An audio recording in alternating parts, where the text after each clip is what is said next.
Assalamualaikum warahmatullahi wabarakatuh.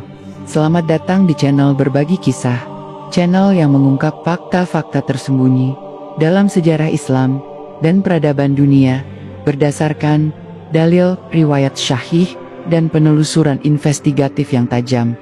Di video kali ini, kita akan membahas sesuatu yang sangat jarang dibuka. Perbedaan mendasar antara ajaran Yesus yang asli dan ajaran Paulus yang justru menjadi pondasi utama agama Kristen hari ini. Siapa sebenarnya yang membawa ajaran tauhid? Dan siapa yang mengubahnya menjadi trinitas? Apakah benar Yesus disalib? Atau ada seseorang yang menyusun semua narasi ini demi kepentingan teologi?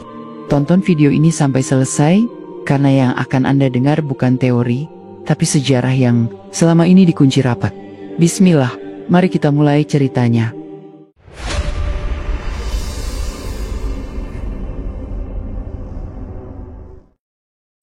Dokumen ini bukan sekadar catatan sejarah. Ia seperti lembaran-lembaran tua yang selama ini dikunci dalam perpustakaan yang tersembunyi, jauh dari jangkauan umat manusia. Di balik lipatan waktu dan kabut propaganda, tersimpan kisah yang mengguncang keyakinan jutaan manusia. Dua nama besar, Yesus dan Paulus. Yang satu diutus oleh Tuhan, yang satu mengaku bertemunya dalam cahaya. Tapi sejarah hanya mengangkat satu dari mereka sebagai fondasi sebuah agama yang kini mendunia. Lalu pertanyaannya, mengapa ajaran Yesus justru ditinggalkan dan Paulus diangkat tinggi? Untuk memahami jawabannya, kita harus mundur ke awal abad pertama Masehi. Saat itu, tanah Palestina bergolak di bawah penjajahan Romawi. Kaum Yahudi hidup dalam tekanan, menanti kedatangan Al-Masih yang dijanjikan. Lalu muncullah Yesus, atau dalam bahasa Arab, Esa bin Maryam Isa, datang bukan dengan pedang, tapi dengan wahyu. Ia menyeru kepada tauhid. Ia mengajak Bani Israel kembali menyembah Allah, Tuhan yang Maha Esa, tanpa perantara, tanpa patung, tanpa trinitas. Seperti ditegaskan dalam Quran Surat Ali Imran ayat ke-51, sesungguhnya Allah adalah Tuhanku dan Tuhan kalian, maka sembahlah Dia. Ini adalah jalan yang lurus, ajaran Isa murni. Ia tidak pernah mengatakan bahwa dirinya Tuhan, tidak pula anak Tuhan. Bahkan dalam Injil versi kanonik pun, ucapan Yesus seperti ini dapat ditemukan. Dalam Markus 12 ayat 29, Yesus berkata, Tuhan itu Esa. Pernyataan ini jelas, tegas, tanpa ambiguitas. Tapi kemudian datang Paulus, seorang Yahudi dari Tarsus, yang awalnya merupakan musuh utama pengikut Yesus. Ia dikenal sebagai Saulus. Ia menyiksa kaum Nazarin, para pengikut ajaran Yesus yang murni. Lalu tiba-tiba, menurut pengakuannya sendiri, ia bertobat setelah melihat cahaya dari langit yang mengaku sebagai Yesus. Tidak ada saksi, tidak ada yang mendengar suara itu selain dia sendiri. Disinilah awal mula penyimpangan dimulai. Paulus bukan murid Yesus. Ia tidak pernah bertemu Yesus semasa hidupnya. Ia tidak menyaksikan mukjizat Yesus. Ia tidak duduk dalam majelisnya. Tapi ironisnya, dialah yang paling banyak berbicara tentang Yesus di dalam Perjanjian Baru. Dari 27 kitab dalam Perjanjian Baru, 13 surat ditulis oleh Paulus. Bahkan, sebagian besar teologi Kristen berasal dari tulisannya. Disinilah fakta mencengangkan itu tersembunyi. Paulus mengubah ajaran Yesus dari dalam. Yesus berkata, Aku diutus hanya kepada domba-domba yang hilang dari Bani Israel. Matius 1524. Tapi Paulus berkata, tidak ada orang Yahudi atau Yunani, semua sama di dalam Kristus. Galatia 3. Dengan kalimat itu, ia membatalkan fokus misi Yesus yang hanya kepada Bani Israel. Ia membuka pintu kepada dunia Romawi, Yunani, dan seluruh non-Yahudi untuk mengadopsi versinya tentang Yesus. Yesus menjalankan hukum Taurat. Ia disunat, ia berpuasa, ia beribadah di bait suci. Tapi Paulus berkata dalam Galatia 5,2, jika kamu menyunatkan dirimu, maka Kristus sama sekali tidak berguna bagimu. Paulus bahkan menyebut hukum sebagai kutuk. Galatia 3,13. Ia memutus fondasi syariat yang selama ini dijaga oleh nabi-nabi Bani Israel.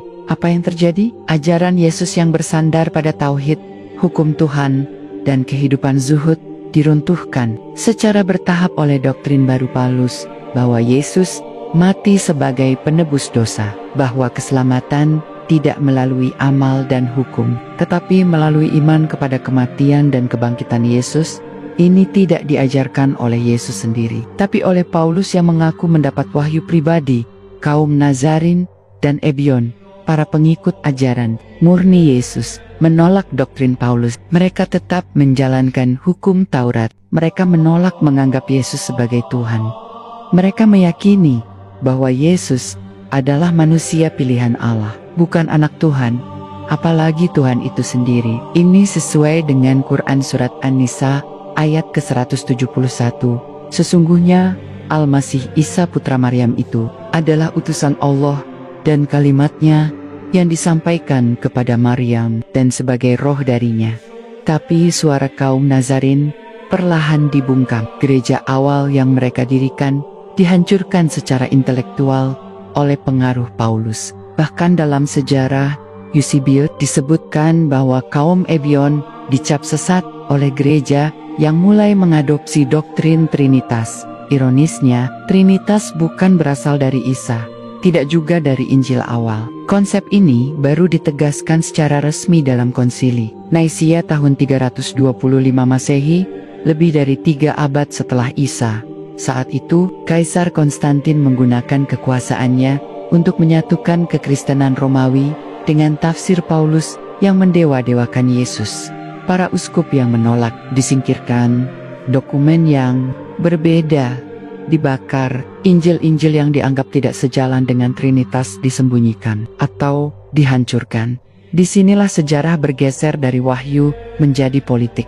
Islam datang untuk mengembalikan kemurnian itu. Nabi Muhammad tidak membawa agama baru, tapi menyempurnakan ajaran tauhid para nabi terdahulu, termasuk Isa. Quran Surat Al-Maidah ayat 72 menegaskan, sungguh telah kafir orang-orang yang berkata, sesungguhnya Allah ialah Al-Masih putra Maryam. Sementara Paulus menciptakan Tuhan manusia, Islam mengembalikan Isa ke tempatnya sebagai hamba dan utusan Allah. Yesus mengajarkan ketundukan, Paulus mengajarkan doktrin pengampunan melalui kematian. Yesus menyeru kepada amal dan hukum, Paulus membatalkan hukum. Yesus hidup zuhud. Paulus membuka jalan bagi penyembahan kepada manusia yang menyedihkan. Dunia kini lebih mengenal Yesus versi Paulus. Gereja-gereja modern mengutip surat-surat Paulus lebih banyak daripada sabda Yesus sendiri. Salib, lambang kematian Yesus, dijadikan simbol suci. Padahal tidak ada satupun ajaran dalam Injil asli yang menyuruh menjadikan alat penyiksaan sebagai lambang iman. Sementara itu, ajaran Yesus yang asli tenggelam. Kaum Nazarin dianggap punah. Ajaran tauhid dikaburkan. Dan ketika Islam menyuarakan kembali kebenaran itu, mereka menuduhnya sebagai penjiplakan. Padahal Islam justru membuka tabir yang ditutup gereja selama berabad-abad. Bahkan dalam manuskrip-manuskrip kuno yang ditemukan seperti Injil Barnabas, Yesus dengan tegas menolak disembah. Ia berkata bahwa ia hanyalah utusan Allah. Tapi Injil ini dilarang oleh gereja, disembunyikan, dianggap apokrif. Mengapa? Karena terlalu mirip dengan ajaran Islam. Kini, semakin banyak peneliti barat yang mulai membuka mata. Mereka melihat ketidakkonsistenan dalam surat-surat Paulus. Mereka menyadari bahwa teologi Kristen lebih dipengaruhi oleh filsafat Yunani dan ajaran misteri dari agama-agama Romawi kuno ketimbang oleh ucapan Yesus sendiri. Mereka mulai menggali siapa sebenarnya Yesus, dan yang mereka temukan sering kali lebih dekat dengan Isa bin Maryam dalam Quran daripada Yesus versi Paulus. Perbedaan antara Yesus dan Paulus bukan sekadar sudut pandang, tapi adalah pertarungan antara kebenaran wahyu dan rekayasa manusia. Dan dalam sejarah sangat jurang, rekayasa bisa bertahan selamanya. Ketika Islam menyebut Yesus sebagai nabi, bukan Tuhan, itu bukan penghinaan, itu justru pengembalian kehormatan. Karena nabi itu dipilih, bukan disembah, dipatuhi, bukan dipuja. Dan ketika umat Islam bersaksi bahwa Muhammad adalah utusan Allah, itu juga menjadi penguat kesaksian bahwa Isa bin Maryam pun adalah Nabi Allah, bukan bagian dari Tuhan. Seperti dalam Quran surat Maryam ayat 30, Isa berkata, "Sesungguhnya aku ini hamba Allah, Dia memberiku kitab dan menjadikan aku seorang nabi." Kebenaran seperti ini terlalu lama ditutup, terlalu lama dikaburkan oleh dogma yang tidak pernah diajarkan oleh sang utusan sejati. Tapi sejarah punya cara sendiri untuk berbicara, dan suara-suara yang dahulu dibungkam, kini mulai terdengar kembali. Masih ada sisi-sisi sejarah yang belum terbuka. Masih banyak bukti bahwa ajaran Yesus tidak seperti yang diajarkan Paulus. Dan selama kita terus menelusurinya, lembar demi lembar akan membuka siapa yang benar-benar membawa risalah Tuhan. Penelusuran ini tidak berhenti pada doktrin. Kita juga perlu mengungkap bagaimana Paulus menata jaringan pengaruh yang membuat ajarannya bertahan selama ribuan tahun. Ia tidak bergerak sendiri, di belakangnya ada struktur yang lebih besar, kekuasaan Romawi. Paulus sangat paham psikologi massa. Ia tahu bahwa untuk menyebarkan ajarannya, ia tidak bisa hanya bergantung pada perdebatan teologisis. Ia menggunakan pendekatan yang diterima oleh dunia pagan saat itu. Dunia Romawi terbiasa dengan mitos dewa yang mati lalu bangkit, seperti Mithras, Dionysus, Osiris. Maka ia membalut Yesus dengan narasi serupa. Tuhan yang mati disalib lalu bangkit di hari ketiga. Ajaran yang terdengar akrab di telinga masyarakat Romawi. Itulah sebabnya Injil Paulus lebih diterima meski menyimpang. Yesus tidak pernah mengajarkan untuk menyembah dirinya, tapi Paulus membangun konsep yang membuat manusia tak bisa lepas dari menyembah Yesus. Ia menanamkan doktrin bahwa tidak ada keselamatan kecuali melalui darah Yesus. Ini disebut dalam Roma 10 ayat ke-9. Jika engkau mengaku dengan mulutmu bahwa Yesus adalah Tuhan dan percaya dalam hatimu bahwa Allah telah membangkitkannya dari kematian, maka engkau akan diselamatkan. Itu kalimat yang sangat manipulatif, seolah keselamatan ditentukan oleh pengakuan lisan, bukan oleh amal dan ketaatan. Seolah dosa sebesar apapun bisa dihapus hanya dengan percaya. Konsep ini bertabrakan dengan ajaran semua nabi terdahulu. Musa, Daud, bahkan Yesus sendiri menekankan pentingnya amal. Tapi Paulus menggantinya dengan iman buta. Lalu bagaimana nasib para murid Yesus yang asli? Mereka disingkirkan secara sistematis. Dalam sejarah gereja, kita hampir tidak mendengar suara Petrus, Yohanes, Yakobus, atau murid-murid lain yang hidup bersama Yesus. Mengapa? Karena tulisan mereka tidak sejalan dengan ajaran Paulus. Surat Yakobus yang menyebut iman tanpa perbuatan adalah mati, bahkan nyaris tidak dimasukkan ke dalam kanon Alkitab. Paulus dianggap lebih dominan. Gereja kemudian mengadopsi narasi tunggal. Siapapun yang menyimpang dari versi Paulus akan disebut sesat. Bahkan gereja perdana yang berbasis di Yerusalem, yang merupakan pusat ajaran Yesus dan para muridnya, digeser oleh gereja-gereja di wilayah Yunani dan Roma yang mengikuti tafsir Paulus. Ini bukan hanya soal agama, tapi soal politik kekuasaan. Ketika Konsili Nisi digelar pada tahun 325 Masehi, perdebatan besar terjadi antara kubu yang meyakini Yesus sebagai manusia Unitarian dan yang meyakini Yesus sebagai Tuhan Trinitarian. Kaisar Romawi Konstantin, yang bukan ahli teologi tapi politisi, memihak kepada kubu Trinitas demi menjaga persatuan kekaisaran. Ia mengesahkan doktrin yang kini dikenal sebagai ajaran resmi Kristen. Dan siapa yang paling berperan dalam membentuk doktrin Paulus dalam dunia Islam? Semua ini tidaklah mengherankan. Rasulullah Muhammad telah mengabarkan dalam sabdanya bahwa umat sebelum Islam telah menyimpang dari ajaran para nabi. Dalam hadis sahih riwayat Bukhari, Rasulullah bersabda, "Kalian pasti akan mengikuti jejak langkah umat-umat sebelum kalian, sejengkal demi sejengkal, sahasta demi sahasta." Maka sangat mungkin ajaran Nabi Isa pun telah diselewengkan oleh para pengikutnya. Dan bukan hanya mungkin, tetapi pasti. Quran Surat Al-Baqarah ayat 79 menyebut, "Maka celakalah orang-orang yang menulis kitab dengan tangan mereka, lalu mengatakan, "Ini dari Allah," agar mereka memperoleh keuntungan yang sedikit. Ini gambaran nyata atas apa yang dilakukan Paulus dan para pengikutnya setelahnya. Mereka menulis, menyisipkan, menghapus, dan mengaku bahwa itu wahyu, padahal hanyalah rekayasa teologi. Sayangnya, dunia modern justru menjadikan Paulus sebagai simbol kebangkitan iman Kristen. Ia disebut sebagai pendiri teologi Kristen, padahal ia justru yang memisahkan umat dari ajaran asli Nabi Isa. Islam datang bukan untuk membenci Yesus, tapi untuk mengembalikannya ke derajat mulia sebagai utusan Allah, bukan objek penyembahan. Dalam sejarah Islam, Isa bin Maryam adalah nabi yang terkemuka di dunia dan akhirat. Ia lahir secara ajaib, menghidupkan orang mati dengan izin Allah, menyembuhkan yang buta dan lepra, dan akan kembali menjelang akhir zaman untuk menghancurkan Dajjal. Tapi ia bukan Tuhan, bukan anak Tuhan. Ia hanyalah hamba Allah. Sebagaimana dalam Quran Surat Maryam ayat 30, perbedaan paling tajam antara Yesus dan Paulus justru terletak pada konsep ketuhanan. Yesus tidak pernah menyuruh manusia menyembah dirinya, tapi Paulus membangun seluruh teologinya di atas kepercayaan bahwa Yesus adalah Tuhan. Yesus menyuruh manusia menyembah Allah. Paulus menjadikan Yesus sebagai Allah.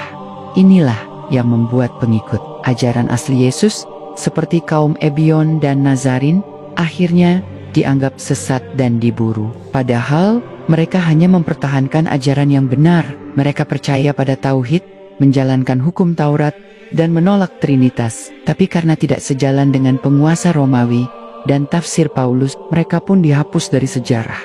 Kini, hanya Islam yang menjaga sisa-sisa otentik dari ajaran Yesus. Salat 5 waktu sebagai bentuk ibadah sujud yang Yesus lakukan. Puasa sebagai bentuk takwa, menyucikan diri sebelum ibadah, tidak makan babi, tidak menyembah manusia. Semua itu ditemukan dalam Islam, bukan dalam kekristenan modern. Maka saat seseorang bertanya, apa perbedaan antara Yesus dan Paulus? Jawabannya, bukan hanya sekadar siapa yang lebih berpengaruh, tapi siapa yang menyampaikan wahyu, dan siapa yang menciptakan doktrin. Yesus adalah nabi. Paulus adalah pendakwah yang menyimpang. Yesus hidup untuk menyampaikan kehendak Allah. Paulus menulis agar dunia mengikuti pemikirannya. Yesus menyeru kepada tauhid. Paulus membangun jalan menuju Trinitas. Yesus berpegang pada hukum. Paulus membatalkannya. Yesus menyeru pada amal. Paulus menyeru pada iman buta. Yesus disucikan oleh Allah. Paulus diangkat oleh gereja. Dan perbedaan inilah yang menjadikan Islam sebagai satu-satunya penjaga ajaran Yesus yang sejati.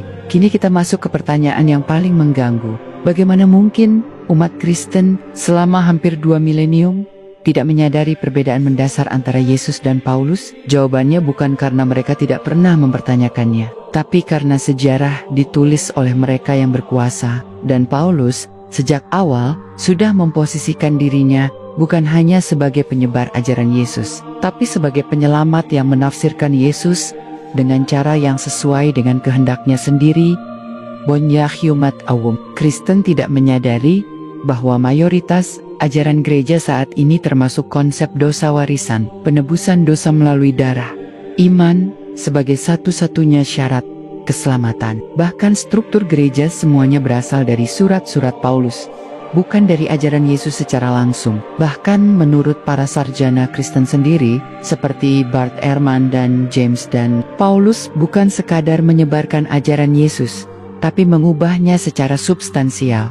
Lalu kenapa bisa diterima? Karena Paulus berbicara dalam bahasa dunia Romawi. Ia membingkai Yesus dalam narasi dewa penyelamat. Dalam kepercayaan Romawi, dewa yang mati demi umatnya adalah hal umum. Maka ketika Paulus memperkenalkan Yesus sebagai Kristus yang disalib dan bangkit, masyarakat pagan menerima itu lebih mudah ketimbang ajaran Yesus yang asli. Bertobat, ikuti hukum Allah, dan sembah Tuhan yang Esa. Ini bukan sekadar manipulasi ajaran, ini adalah rekayasa peradaban. Paulus tahu bahwa jika ia hanya menyebarkan hukum Taurat, dan menyuruh bangsa-bangsa lain menyunatkan diri, berpuasa, menjauhi babi, dan berhala. Sebagaimana ajaran Isa yang murni, maka ajarannya tidak akan diterima luas, maka hukum itu dihapus. Disunat, tidak perlu. Beramal, tidak penting. Cukup percaya, dan ini menjadi pintu masuk bagi agama baru yang tampak mudah, bebas, dan cocok untuk dunia yang sudah penat dengan aturan ketat Yahudi. Sementara itu, kaum Nazarin dan Ebion yang mempertahankan ajaran Yesus disingkirkan perlahan. Tidak ada perang besar, tidak ada pembantaian massal, tapi ada penghapusan sistematis. Tulisan-tulisan mereka tidak diwariskan. Nama-nama mereka dijelekkan dalam karya-karya gereja Romawi. Bahkan dalam catatan Origen dan Eusebius, kelompok-kelompok ini disebut pengacau dan bidat. Padahal mereka justru satu-satunya kelompok yang meneruskan ajaran Yesus tanpa perantara tafsir Paulus. Perlu dicatat, kaum Ebion tidak mempercayai bahwa Yesus adalah Tuhan. Mereka juga menolak Paulus sebagai rasul. Dalam catatan Irenaeus, mereka digambarkan sebagai kaum yang memegang hukum Taurat dan mengutuk Paulus. Tapi suara mereka tenggelam. Joraya Romawi yang didukung Kaisar menghapus mereka dari sejarah. Saat itu, kekuasaan gereja dan negara sudah menyatu. Kaisar bukan hanya pemimpin militer, tapi juga pelindung doktrin. Maka, tafsir Paulus dilindungi. Injil yang mendukungnya dipilih. Yang bertentangan, dibuang. Dan para uskup yang sejalan dengannya, diangkat sebagai otoritas tunggal. Maka, sejak konsili Naisya, kekristenan tidak lagi sekadar ajaran Yesus, tapi telah menjadi agama negara dengan struktur politik dan militer di belakangnya. Sementara itu, ajaran Yesus yang asli, yang mengajarkan sujud kepada Tuhan, berpuasa, menyucikan diri, menjauhi riba, dan hidup zuhud, dianggap sebagai warisan Yahudi yang kuno. Padahal itulah warisan yang seharusnya dipertahankan. Dan disinilah Islam mengambil peran, bukan sebagai pesaing, tapi sebagai pelanjut. Islam mengakui semua nabi terdahulu, mulai dari Adam, Nuh, Ibrahim, Musa, sampai Isa. Tapi Islam tidak berhenti di situ. Islam mengoreksi penyimpangan yang terjadi atas ajaran mereka. Dalam Quran Surat Al-Maidah ayat 15,16, Allah berfirman, "Sesungguhnya telah datang kepada kalian dari Allah cahaya dan kitab yang menerangkan. Dengan kitab itu, Allah menunjuki orang-orang yang mengikuti keridaannya ke jalan keselamatan." Cahaya yang dimaksud adalah Nabi Muhammad, dan kitab itu adalah Al-Quran. Di dalamnya, Isa bin Maryam dibersihkan dari tuduhan dan penyembahan palsu. Ia ditempatkan kembali sebagai hamba Allah yang mulia. Dalam Quran Surat Al-Maidah ayat 116, diceritakan bahwa pada hari kiamat Allah akan bertanya kepada Isa, "Apakah engkau mengatakan kepada manusia, 'Jadikan aku dan ibuku sebagai dua Tuhan selain Allah?' Dan Isa menjawab, 'Maha suci engkau, tidaklah aku mengatakan selain apa yang engkau perintahkan.'" Ini bukan imajinasi, ini bukan doktrin ciptaan manusia. Ini adalah wahyu yang membongkar sejarah, sebuah koreksi ilahi terhadap kebohongan besar yang disusun selama berabad-abad. Bahkan dalam Injil pun ada sisa-sisa jejak itu. Ketika Yesus berdoa di Taman Getsemani, ia bersujud dan berkata, "Ya Bapa, jika mungkin, jauhkan cawan ini dariku." Ini menunjukkan bahwa ia tidak menghendaki kematian di kayu salib. Ia memohon kepada Tuhan. Ia bukan Tuhan, tapi hamba yang berdoa kepadanya. Paulus menafsirkan momen itu sebagai penyerahan diri Yesus sebagai korban penebus dosa. Padahal ayat-ayat itu menunjukkan perjuangan seorang hamba yang ikhlas, bukan rencana pengorbanan ilahi. Disinilah perbedaan mendasarnya. Yesus menyerahkan dirinya kepada kehendak Allah. Paulus menyusun teologi bahwa Allah sendiri menyerahkan dirinya untuk mati. Yesus berdoa dalam sujud. Paulus menulis surat dari penjara. Yesus disertai wahyu. Paulus hanya punya penglihatan. Yesus membela hukum. Paulus menghancurkannya. Yesus mengajarkan agama langit. Paulus menciptakan agama pasar. Dari sini pertanyaan besar muncul. Berapa Banyak manusia yang selama ini menyembah ajaran Paulus, tapi mengira sedang mengikuti Yesus. Islam datang untuk menyelamatkan mereka dari kesalahan itu, bukan untuk membenci, bukan untuk memusuhi, tapi untuk membimbing kepada kebenaran yang telah ditinggalkan. Sebagaimana dalam Quran, surat Asy-Syaff, ayat 6, Isa berkata, "Wahai Bani Israel, aku adalah utusan Allah kepadamu, membenarkan kitab sebelumku, yaitu Taurat, dan memberi kabar gembira tentang seorang Rasul yang akan datang setelahku, namanya Ahmad." Yesus sendiri sudah mengabarkan kedatangan Rasulullah Muhammad, tapi Paulus tidak pernah menyebutnya, bahkan cenderung menghapus jejak janji tersebut. Karena dengan datangnya Nabi terakhir, seluruh doktrin palsunya akan terbongkar. Dan hari ini, di abad ke-21, saat dunia mulai membuka dokumen-dokumen kuno, ketika Injil-Injil apokrif mulai dipelajari ulang, dan ketika umat mulai kritis membaca kitab suci, maka lembar demi lembar kebohongan mulai terbuka. Wajah Paulus mulai tampak bukan sebagai rasul, tapi sebagai perancang, bukan penyampai wahyu, tapi penyusun sistem, dan wajah Yesus yang asli, yang bersih, lembut, penyeru tauhid, dan penuh cinta kepada Allah, kini muncul kembali, bukan dalam gereja megah, tapi dalam sajada umat Islam. Ia bukan Tuhan, ia bukan penebus dosa. Ia adalah Nabi Allah yang akan kembali ke bumi untuk menghancurkan Dajjal, mematahkan salib, dan menegakkan keadilan. Sejarah belum selesai. Fakta-fakta belum semuanya terangkat, tapi arah anginnya sudah berubah. Dunia mulai berpaling dari teologi abstrak menuju kebenaran yang bersandar pada wahyu. Salah satu fakta yang paling jarang diungkap oleh umat Kristen sendiri adalah bahwa Yesus tidak pernah menulis satupun kitab. Ia tidak mewariskan Injil dalam bentuk teks tertulis. Yang menyampaikan ajarannya adalah murid-muridnya secara lisan dalam bentuk amal dan perbuatan. Ajaran itu hidup di kalangan kaum miskin, di desa-desa Palestina, di tengah komunitas Yahudi yang masih memegang erat hukum Musa, tapi yang kemudian masuk ke dalam kitab-kitab Perjanjian Baru. Bukanlah ajaran lisan Yesus secara langsung. Tafsir Paulus yang dikemas dalam bentuk surat kepada komunitas Kristen awal. Surat-surat ini mendominasi isi Perjanjian Baru dan sangat berbeda dari gaya ajaran Yesus. Bukan petunjuk amal, bukan syariat ibadah, tapi sistem kepercayaan yang penuh dengan istilah iman, penebusan, kasih karunia, dan kematian anak Allah. Yesus tidak pernah menyebut dirinya anak Allah dalam arti biologis maupun ontologis. Di dunia Yahudi, istilah anak Tuhan adalah metaforis, digunakan bagi siapapun yang dekat dengan Allah, termasuk Daud dan Sulaiman. Tapi Paulus memanfaatkan istilah itu untuk membentuk konsep ketuhanan Yesus yang terpisah dari konteks Yahudi dan diinterpretasikan secara literal oleh dunia non-Yahudi. Inilah salah satu manipulasi bahasa yang paling fatal dalam sejarah agama, dan umat Kristen modern menerima warisan ini begitu saja, karena Paulus sudah berhasil menciptakan landasan psikologis bahwa keraguan terhadap ajarannya adalah kesesatan, dan bahwa keselamatan hanya ada dalam versinya. Ia bahkan berkata dalam Galatia 1 ayat 8, "Tetapi sekalipun kami atau seorang malaikat dari surga memberitakan kepada kamu suatu Injil yang berbeda dengan Injil yang telah kami beritakan kepadamu, terkutuklah dia." Dengan ayat ini, Paulus mengunci seluruh jalur koreksi.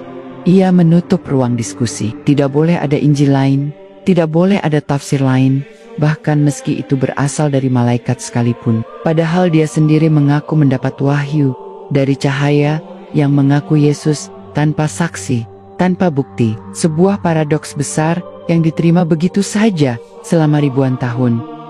Islam menolak pendekatan semacam ini. Dalam Islam, tidak ada nabi yang boleh diimani tanpa hujah. Bahkan, Rasulullah Muhammad menerima wahyu di hadapan para sahabat, didiktekan, dihafalkan, dan ditulis. Al-Quran tidak berdasarkan penglihatan atau mimpi pribadi. Ia turun berangsur-angsur, sesuai peristiwa, dan disaksikan oleh ribuan orang. Sementara Paulus sendirian. Ia bukan dari kalangan Hawariyin. Ia tidak pernah duduk dalam majelis Isa. Tapi ia berbicara seakan-akan mengenal Yesus lebih dalam daripada para murid yang hidup bersama beliau. Dan yang lebih tragis, gereja modern justru lebih mengutamakan tulisan Paulus dibandingkan perkataan langsung Yesus. Fakta ini bisa diuji secara statistik dalam khutbah-khutbah, sekolah-sekolah teologi, bahkan seminar kristologi. Surat-surat Paulus dikutip lebih sering daripada Injil Matius, Markus, Lukas, dan Yohanes. Padahal 4 Injil itu sendiri pun sudah mengandung banyak campur tangan redaksional yang disusun puluhan tahun setelah Yesus. Jadi, apa sebenarnya yang diwariskan kepada umat Kristen? Bukan Injil yang murni, tapi sistem keimanan hasil fabrikasi yang ditulis oleh seseorang yang bahkan tidak hidup sezaman dengan Yesus. Seseorang yang secara historis terbukti sering berselisih dengan murid-murid Yesus, terutama Yakobus dan Petrus. Dalam Kisah Para Rasul dan Surat Galatia, kita bisa melihat ketegangan antara Paulus dan komunitas Yerusalem. Tapi semua itu dibingkai dalam narasi yang membenarkan posisi Paulus sejak awal. Paulus sadar bahwa yang ia bawa akan ditolak oleh kaum Yahudi, maka ia membawa ajarannya keluar Palestina, ke Antiokhia, Korintus, Roma. Ia menyasar bangsa-bangsa non-Yahudi yang tidak terikat oleh hukum Taurat. Di sanalah Injil versi barunya diterima, tapi bukan karena kebenaran, melainkan karena kesesuaian dengan selera. Yesus mengajarkan jalan yang sempit, Paulus mengubahnya menjadi jalan yang lebar. Yesus mengajarkan syariat, Paulus menggantinya dengan doktrin kasih karunia. Yesus mengajarkan pertobatan, Paulus mengajarkan bahwa kematian Yesus sudah cukup untuk menebus semuanya. Dan inilah yang menyebabkan ajaran Paulus menyebar jauh lebih cepat daripada ajaran Yesus yang asli. Bukan karena lebih benar, tapi karena lebih mudah diterima oleh dunia yang malas terhadap aturan dan disiplin agama. Ingatlah, bahkan di masa awal kekristenan, banyak komunitas yang menolak Paulus. Salah satunya adalah kaum Ebion. Mereka hidup bersahaja, berpegang pada hukum Musa, menolak Trinitas, dan menganggap Yesus sebagai manusia pilihan Allah, bukan Tuhan. Mereka menolak surat-surat Paulus dan menganggapnya sebagai pengkhianat. Tapi mereka dihancurkan secara bertahap, bukan lewat pedang, tapi lewat pengaruh. Ketika Kekaisaran Romawi resmi mengadopsi kekristenan versi Trinitas, maka seluruh kelompok yang berbeda dianggap musuh negara. Injil Barnabas yang tidak sejalan disembunyikan. Injil Thomas dan Injil Ibrani diklasifikasikan sebagai apokrif. Dan hanya 4 Injil yang dianggap sah. Itulah yang kemudian dibakukan. Meski penuh kontradiksi dan tidak ditulis langsung oleh murid Yesus. Disinilah peran Islam menjadi vital dalam meluruskan kembali sejarah. Ketika Nabi Muhammad diutus, Allah tidak hanya menurunkan Al-Quran, tapi juga mengabarkan tentang penyimpangan yang terjadi pada umat sebelumnya. Nabi Isa disebut dalam lebih dari 90 ayat dalam Al-Quran. Ia dijelaskan sebagai nabi, bukan Tuhan, sebagai hamba, bukan penebus dosa, sebagai pembawa kabar gembira, bukan objek ibadah. Dalam Quran Surat Al-Imran ayat 52, diceritakan bagaimana Isa mengajak para Hawariyin untuk menjadi penolong agama Allah. Ini menunjukkan bahwa Isa membangun komunitas yang taat kepada Allah, bukan kepada dirinya. Tapi komunitas ini kemudian dihancurkan oleh penyebaran ajaran palsu yang menyusup dari luar, dan yang menyusup itu adalah Paulus. Maka, ketika Islam menolak ajaran Trinitas, itu bukan kebencian, tapi pembelaan terhadap ajaran asli Isa. Ketika Islam menolak penyaliban, itu bukan penghinaan, tapi pembelaan terhadap kehormatan Nabi. Ketika Islam menegaskan bahwa Isa tidak mati di tiang salib, melainkan diangkat oleh Allah, itu adalah koreksi terhadap kebohongan yang disebarkan sejak abad pertama.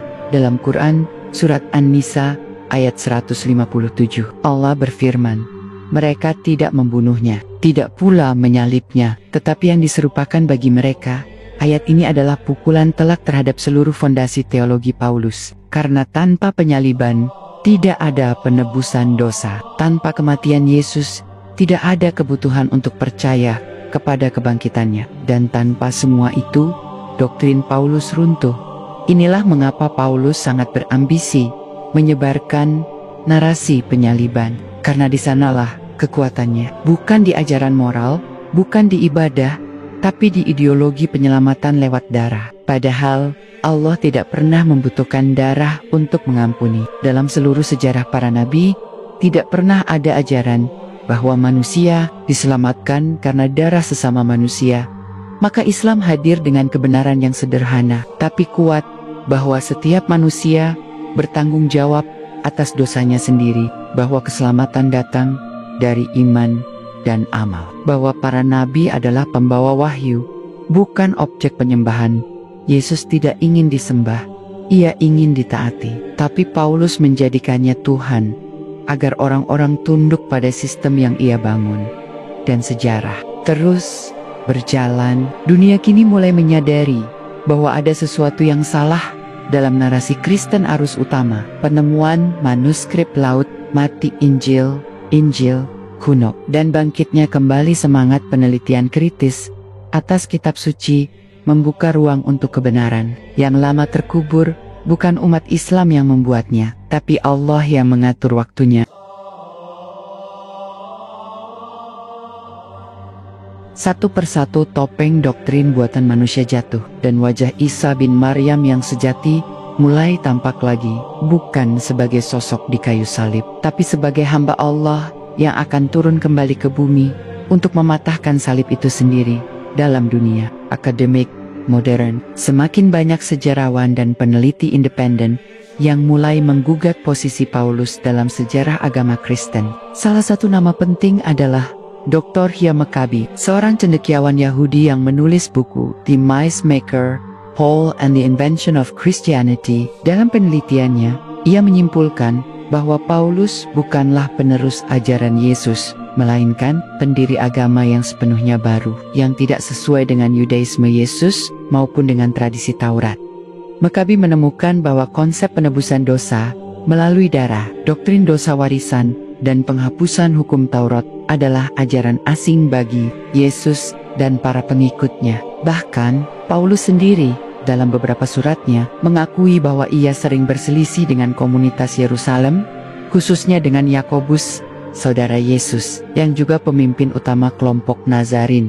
Dari sudut pandang Islam, semua ini hanya menegaskan kembali bahwa agama yang dibawa oleh Nabi Isa telah diintervensi oleh manusia, lalu dibungkus ulang agar sesuai dengan kebutuhan kekuasaan. Yang tadinya ajaran suci menjadi alat politik, yang tadinya wahyu menjadi sistem kepercayaan buatan.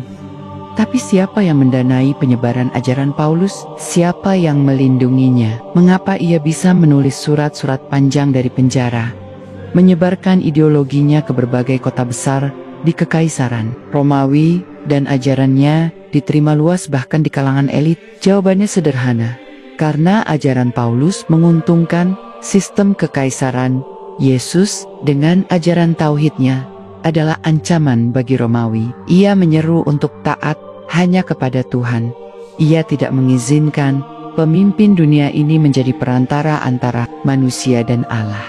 Tapi Paulus, sebaliknya, membawa konsep pengampunan instan, patuh pada penguasa, lihat Roma 13 ayat 1, dan membangun struktur gereja yang bisa dikontrol dari pusat. Dalam konteks politik, ajaran Yesus adalah pemberontakan spiritual, sedangkan ajaran Paulus adalah jalan kompromi. Maka tak heran kekaisaran memilih Paulus. Sementara itu, kaum Nazarin dan Ebion yang setia pada syariat diburu, dicap heretik, dituduh sesat, dan pada akhirnya dilenyapkan dari catatan resmi. Kitab-kitab mereka dibakar, catatan mereka dihapus, dan yang bertahan hanyalah karya-karya yang sesuai dengan garis besar ajaran Paulus. Namun demikian, bukan berarti jejak mereka hilang sepenuhnya. Dalam manuskrip Laut Mati yang ditemukan di Qumran, Yudea, pada tahun 1947, ditemukan komunitas Yahudi awal yang memegang teguh hukum Taurat, menolak penyembahan kepada manusia, dan menantikan kedatangan dua Mesias. satu dari keturunan Daud, dan satu dari keturunan Harun. Karakter ini sangat mirip dengan konsep Nabi Isa sebagai hamba Allah dan Nabi Muhammad sebagai penutup para nabi. Meskipun tidak secara eksplisit menyebut nama, tapi struktur keimanan mereka sangat jauh dari Kristen versi Paulus. Ini menunjukkan bahwa masih ada komunitas-komunitas kecil yang berpegang pada ajaran tauhid. Bahkan setelah Paulus menyebarkan pengaruhnya, sayangnya sejarah ditulis oleh pemenang, dan pemenangnya saat itu adalah Gereja Romawi. Maka semua yang tidak sejalan dengan tafsir Trinitas dianggap berbahaya. Dalam masa inkuisisi, ribuan orang dibakar hidup-hidup hanya karena menolak ajaran gereja. Dalam konsili-konsili gereja, segala penyimpangan dari ajaran Paulus dianggap sebagai bidah, dan generasi demi generasi dididik untuk percaya bahwa ajaran Kristen adalah ajaran Yesus. Padahal, jika ditelaah jujur, yang diyakini umat Kristen hari ini adalah teologi Paulus. Mereka percaya bahwa Yesus adalah Tuhan, bukan karena Yesus berkata demikian, tapi karena Paulus menulisnya. Mereka percaya pada dosa warisan, bukan karena Yesus mengajarkan, tapi karena Paulus membentuk sistem teologinya berdasarkan konsep warisan dosa dari Adam. Mereka percaya bahwa hukum Taurat telah batal, padahal Yesus sendiri berkata dalam Matius 5, ayat 17, "Janganlah kamu menyangka bahwa aku datang untuk meniadakan hukum Taurat atau kitab para nabi. Aku datang bukan untuk meniadakannya, melainkan untuk menggenapinya." Ini ucapan Yesus, tapi ditolak oleh Paulus, dan ajaran Paulus yang menang. Maka umat Islam yang membaca sejarah ini dengan hati yang terbuka akan paham bahwa Islam bukan agama baru. Ia adalah kelanjutan dari risalah tauhid yang dibawa oleh semua nabi, termasuk Nabi Isa. Tapi Islam juga datang sebagai filter. Ia memisahkan yang murni dari yang palsu. Ia meluruskan penyimpangan, dan ia menegaskan posisi Nabi Isa sebagai utusan Allah yang tidak pernah mengaku Tuhan. Pernyataan Isa dalam Quran, Surat Al-Maidah ayat 117, menjadi saksi yang tak terbantahkan. Aku tidak pernah mengatakan kepada mereka, kecuali apa yang engkau perintahkan kepadaku.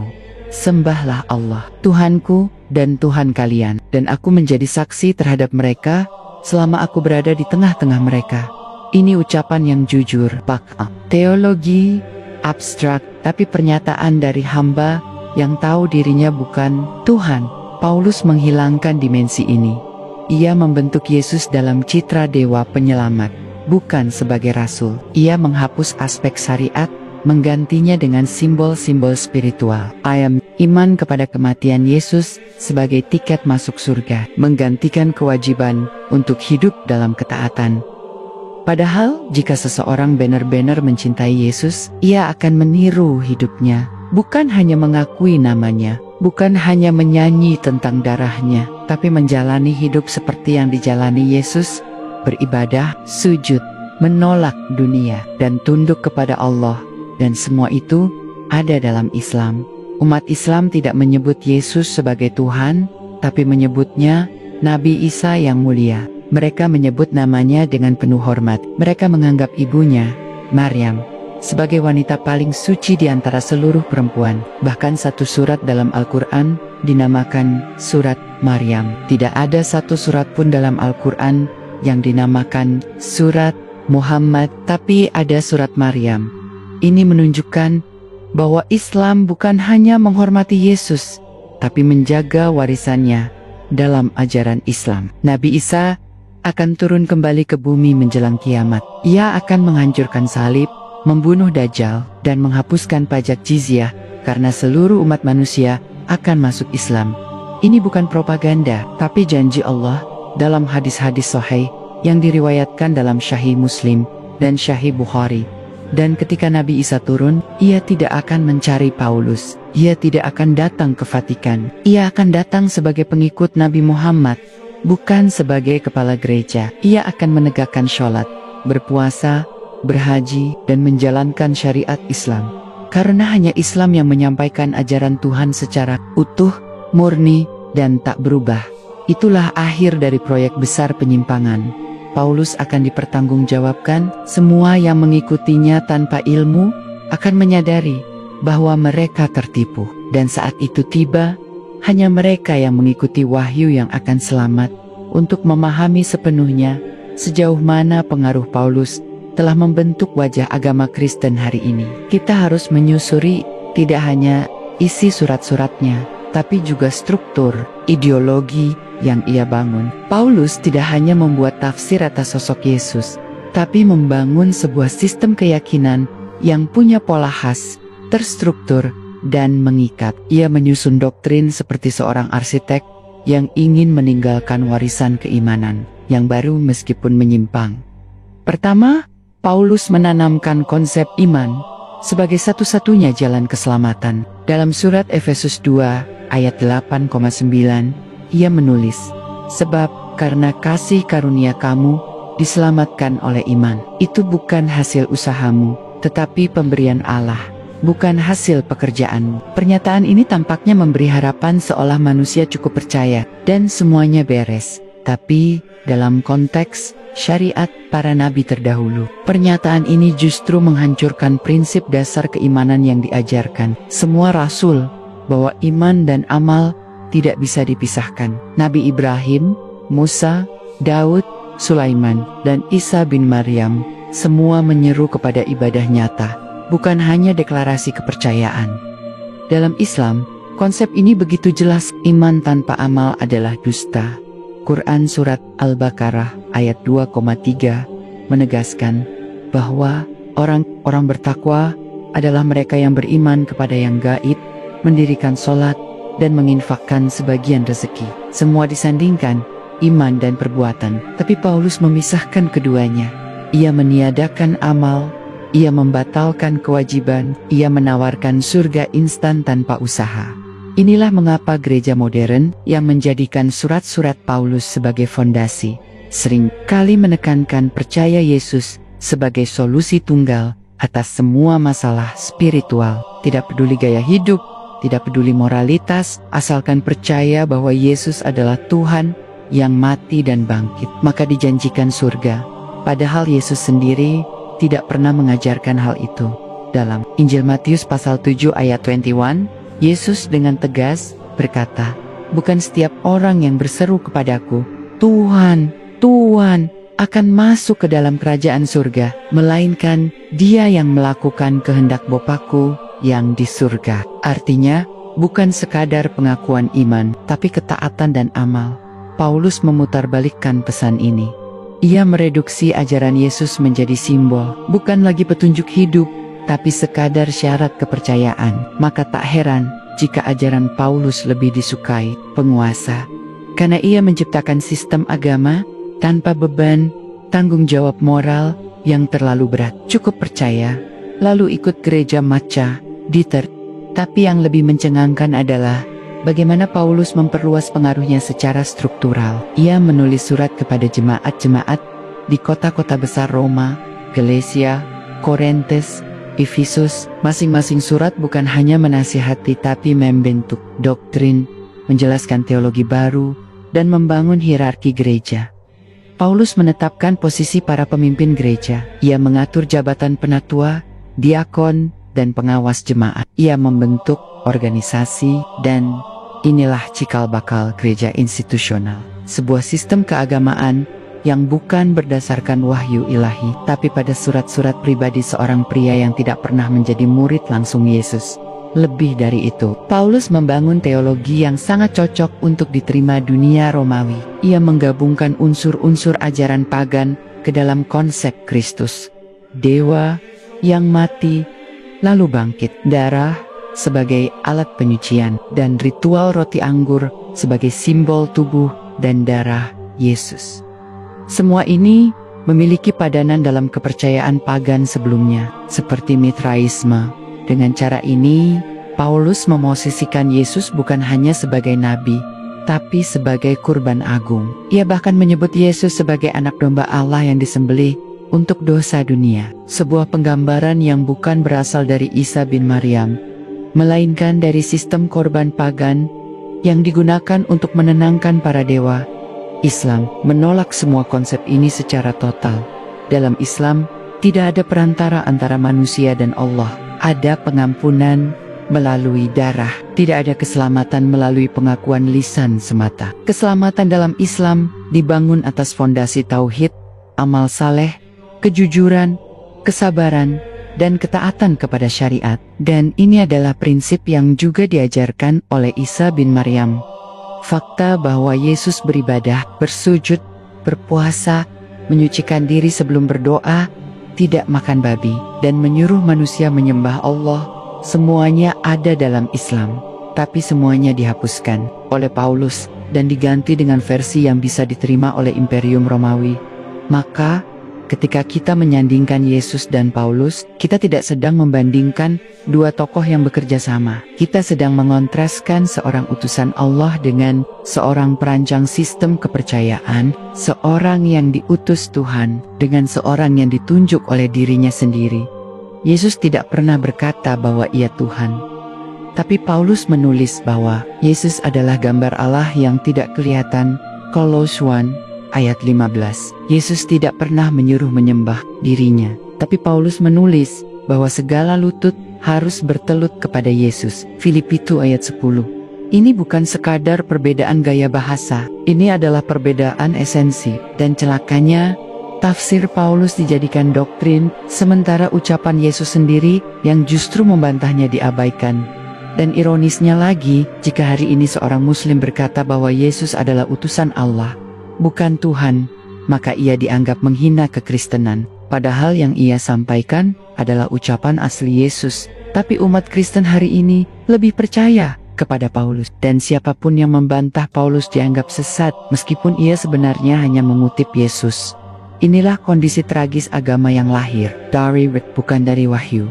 Kondisi ini diperparah oleh fakta bahwa sebagian besar umat Kristen tidak membaca Injil secara utuh. Mereka hanya mengenal kutipan-kutipan dari mimbar gereja. Mereka tidak pernah menyandingkan perkataan Yesus dan Paulus secara kritis. Mereka tidak tahu bahwa Yesus mengajarkan syariat, sementara Paulus membatalkannya. Mereka tidak tahu bahwa Yesus mengutamakan amal, sementara Paulus menolaknya. Mereka tidak tahu bahwa Yesus menyeru untuk menyembah Allah, sementara Paulus menyeru untuk menyembah Kristus. Dan jika kita telusuri jejak sejarah ini secara lebih dalam, kita akan menemukan bahwa banyak tokoh gereja awal, termasuk beberapa pemimpin gereja di abad pertama dan kedua, sebenarnya tidak menerima Paulus sepenuhnya. Mereka menyuarakan keraguan, tapi karena tekanan politik gereja yang berafiliasi dengan kekuasaan Romawi, suara-suara mereka dibungkam. Kekuasaan memang punya cara untuk membentuk kebenaran semu, dan Paulus, sadar atau tidak, menjadi alat dari proyek itu. Tapi proyek kebohongan tidak bisa abadi. Islam hadir sebagai koreksi final. Ia menyuarakan kembali kalimat yang pernah dikumandangkan Yesus di Bukit Zaitun, bahwa hanya Allah yang layak disembah, bahwa keselamatan bukan milik Paulus atau pendeta, tapi hanya milik Allah, bahwa hukum Tuhan adalah jalan keselamatan, bukan kepercayaan buta kepada darah manusia. Maka siapapun yang jujur mencari kebenaran, jika ia menyandingkan perkataan Yesus dan Paulus, akan menemukan jurang yang dalam. Dan jika ia membuka Al-Quran, ia akan menemukan pantulan cahaya Isa bin Maryam yang sejati, yang selama ini dikaburkan oleh kepalsuan Paulus. Warisan Paulus bukan sekadar teologi, ia adalah pondasi cara berpikir. Ketika Paulus memutuskan bahwa keselamatan tidak tergantung pada syariat, ia sekaligus membuka jalan bagi pemisahan antara agama dan hukum. Dunia barat hari ini, yang secara dominan Kristen secara kultural, mewarisi cara berpikir itu, bahwa agama adalah masalah personal, urusan batin, dan tidak punya keterkaitan langsung dengan hukum dan tatanan masyarakat. Disinilah akar dari sekularisme.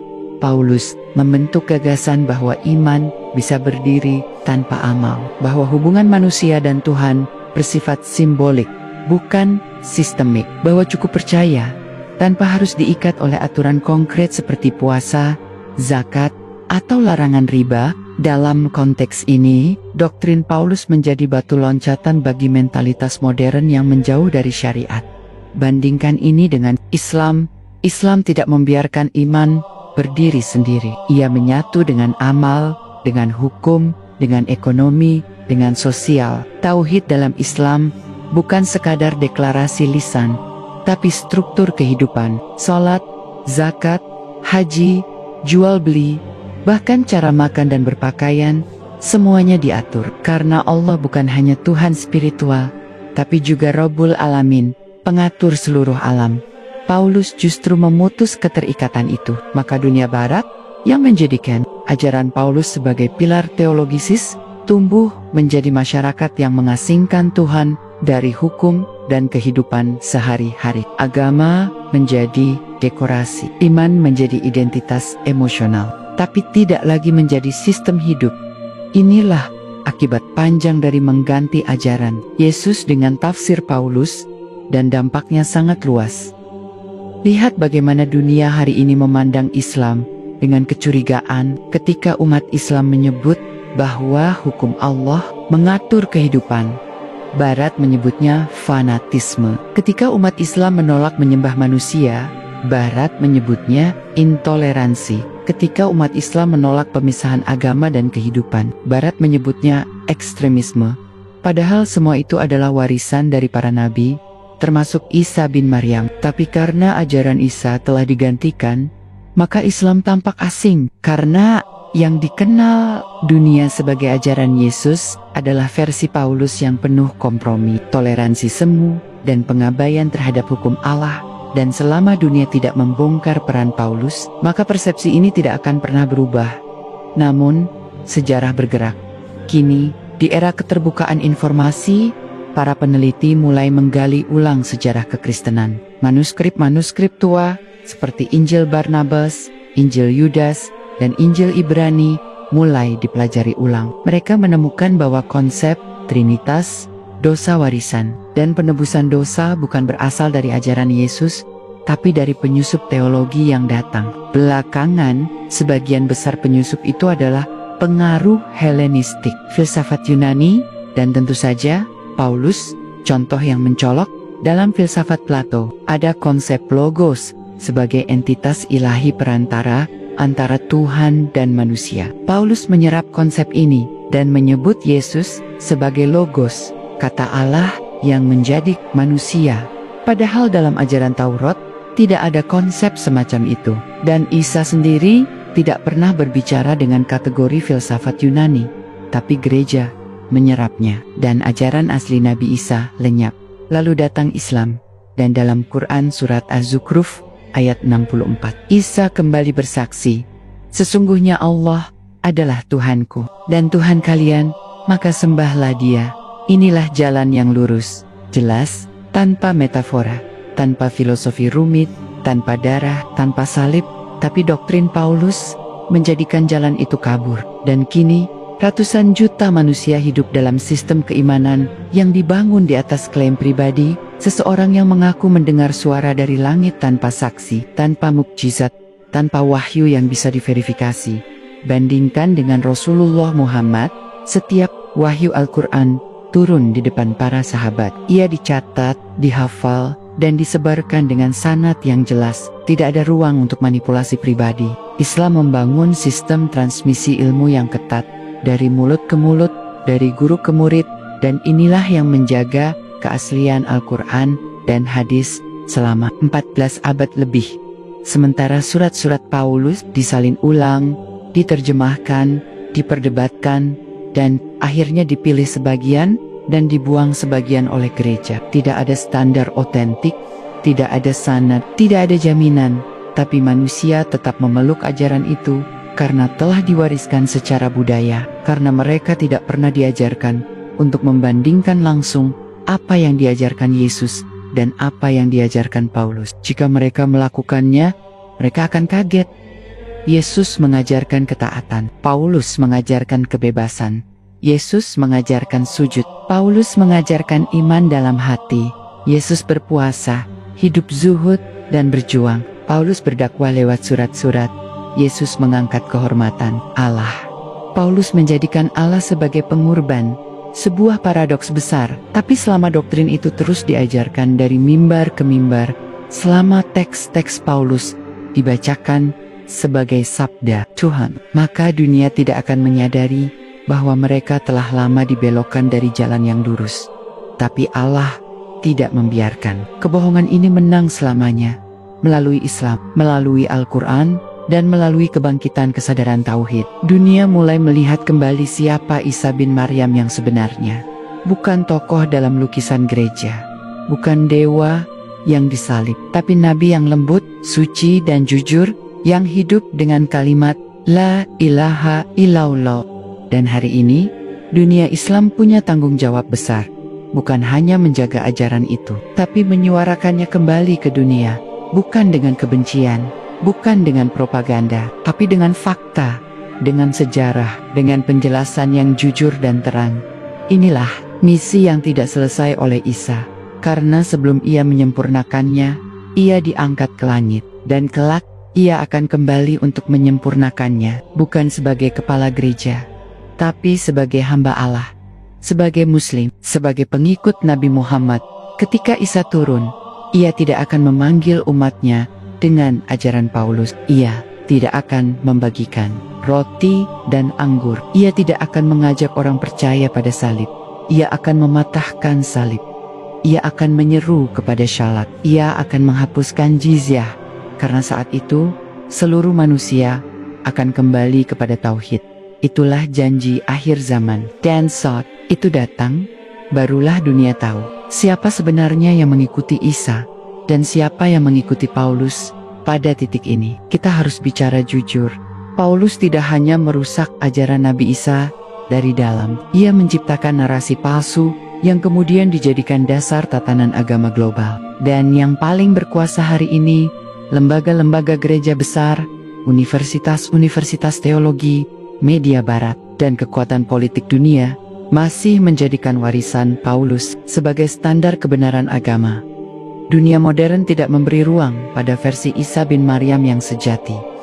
Coba perhatikan, dalam setiap film, dokumenter, atau pengajaran di dunia barat, Yesus selalu digambarkan sebagai Tuhan yang mati untuk dosa umat manusia. Selalu, tidak pernah digambarkan sebagai seorang nabi yang beribadah, yang bersujud, yang tunduk kepada Tuhan. Mereka menampilkan salib di setiap altar. Mereka Yesus menyelamatkanmu dalam setiap gereja. Tapi mereka tidak mengutip Matius 5,17 saat Yesus berkata bahwa ia tidak membatalkan hukum. Itulah tanda doktrin Paulus telah menang dalam perang informasi.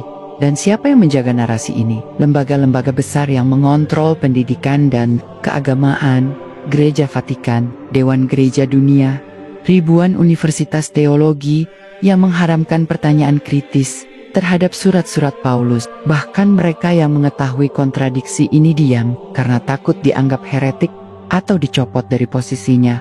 Lebih dari itu, dunia internasional menggunakan warisan Paulus untuk menyerang Islam.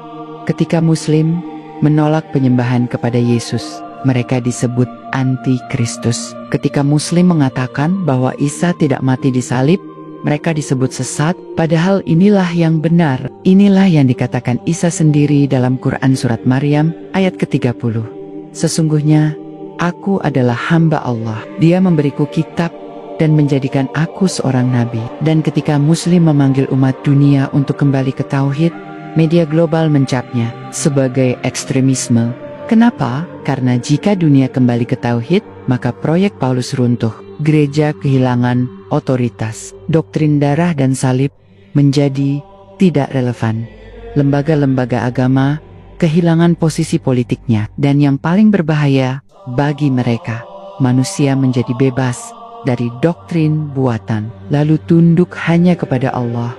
Ini bukan masalah agama semata, ini soal kontrol. Paulus menciptakan agama yang jinak terhadap kekuasaan. Islam menciptakan manusia yang hanya tunduk kepada Allah.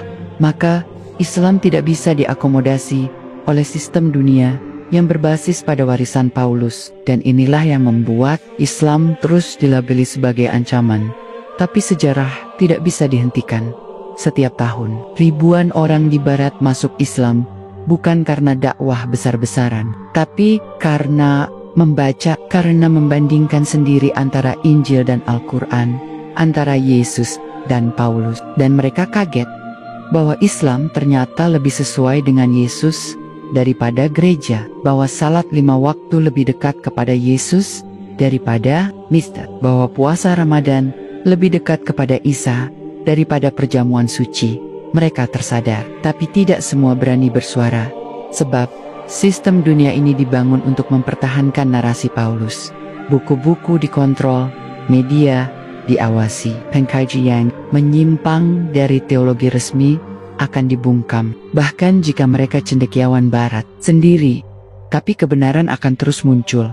Islam tidak akan berhenti menyuarakan siapa Isa sebenarnya. Di mimbar-mimbar Jumat, di kelas-kelas tafsir, di forum akademik, dan kini di platform-platform media sosial, YouTube, podcast, video dokumenter, dan konten digital seperti ini.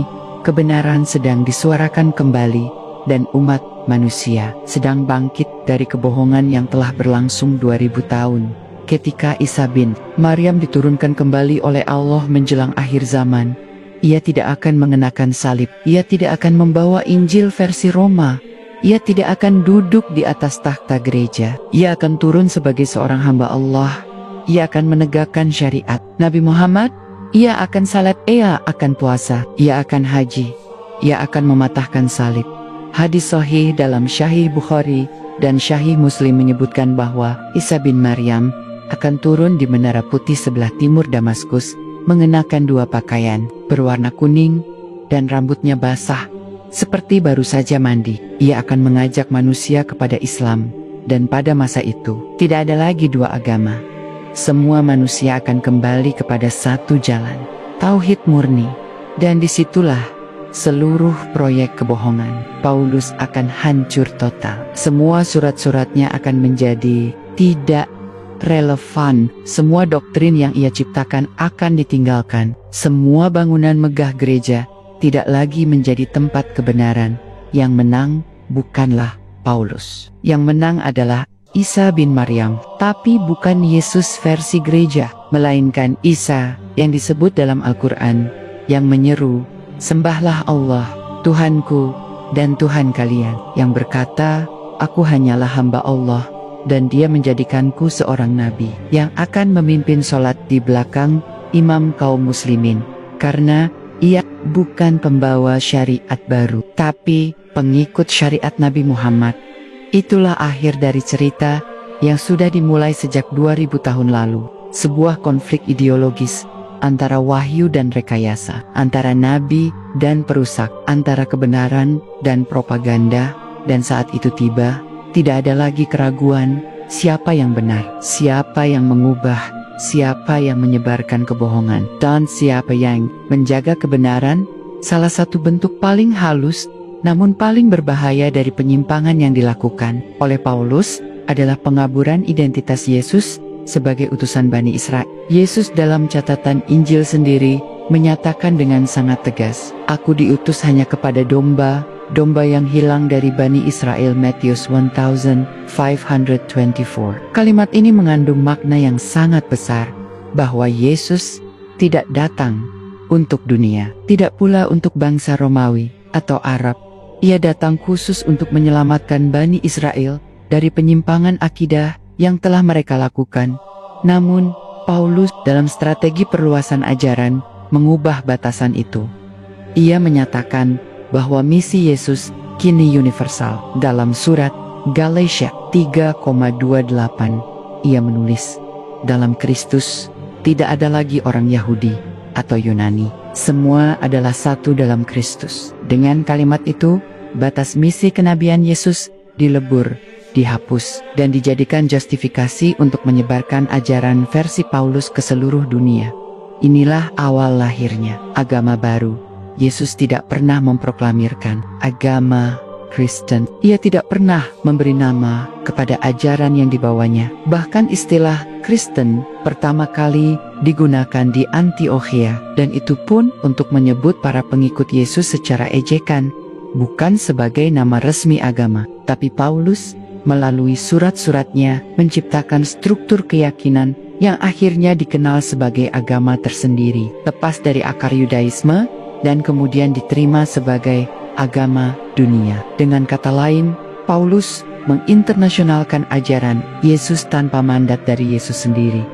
Mengapa ini penting? Karena disinilah terjadi pemutusan antara nabi yang diutus untuk kaumnya dengan agama baru yang mengklaim universalitas tanpa wahyu tambahan. Jika Yesus hanya untuk Bani Israel, lalu siapa yang berwenang mengubah arah misi ini ke seluruh dunia? Paulus menjawabnya dengan pengalaman pribadi, cahaya dari langit, suara dari arah yang tak terlihat, dan penglihatan spiritual. Tapi ini bukan hujah. Tidak ada saksi, tidak ada teks wahyu dari Yesus, tidak ada mandat kerasulan. Bandingkan ini dengan Nabi Muhammad. Ketika Islam datang, wahyu turun dengan jelas. Misi ke seluruh umat manusia diumumkan langsung oleh Allah dalam Quran Surat Saba ayat ke-28. Dan kami tidak mengutusmu, melainkan kepada seluruh umat manusia, sebagai pembawa berita gembira dan sebagai pemberi peringatan. Itu wahyu. Itu mandat ilahi, bukan pengalaman pribadi tanpa saksi, bukan surat panjang dari penjara. Inilah mengapa dunia Islam tidak bisa menerima Paulus sebagai siapapun selain seorang penyesat. Karena semua kerusakan yang terjadi dalam ajaran Yesus, akar utamanya kembali kepada satu orang, Saulus dari Tarsus, yang kemudian dikenal sebagai Paulus. Dan satu aspek lain yang sangat jarang dibahas adalah bagaimana Paulus menyingkirkan para murid Yesus yang asli dari percakapan teologisis di dalam Kisah Para Rasul dan surat-suratnya. Kita tidak menemukan suara kuat dari Petrus, Yakobus, atau Yohanes yang mempertahankan ajaran asli Yesus. Justru yang mendominasi adalah pemikiran Paulus yang dalam beberapa surat bahkan mempermalukan para murid Yesus secara halus. Dalam Galatia 2,11-14, Paulus menyalahkan Petrus karena berpura-pura menjalankan hukum Taurat.